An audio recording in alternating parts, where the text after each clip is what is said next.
ఈరోజు జ్యేష్ఠ పూర్ణిమ సందర్భంగా పూరి జగన్నాథ్ టెంపుల్లోనే కాకుండా దేశం మొత్తం మీద ఉన్న జగన్నాథ ఆలయాలు అన్నిటిలోనూ స్నాన ఉత్సవం అనేది జరుగుతుంది. దీనిలో భాగంగా టౌన్షిప్లోని జగన్నాథ్ టెంపుల్లో కూడా ఇలా ఫెస్టివల్ అనేది చేశారు. పవిత్రమైన బంగారు బావి నుండి 108 కుండలతో వాటర్ తీసుకొచ్చి ఇలా స్నానఘట్టం అనేది కంప్లీట్ చేశాక వారికి హెల్త్ అనేది పాడవుతుంది, ఫీవర్ వస్తుంది, అదంతా సెట్ అవ్వడానికి ఒక 15 డేస్ పడుతుందని, దానికోసం ఆ 3 విగ్రహాలను తీసుకెళ్ళి ఒక సపరేట్ రూమ్‌లో పెట్టి ఏకాంత నిర్బంధం పేరుతో దర్శనాన్ని పూర్తిగా నిలిపివేస్తారు. 15 రోజుల తరువాత రథయాత్ర పేరుతో ఫెస్టివల్ అనేది స్టార్ట్ అవుతుంది.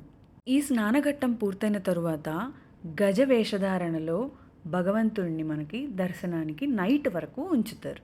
ఈ రోజున ప్రత్యేకంగా దర్శనానికి వెళ్ళలేని వాళ్ళ కోసం ఈ వీడియో ద్వారా దర్శనాన్ని అందజేస్తున్నాను. Thanks for watching my little world. By.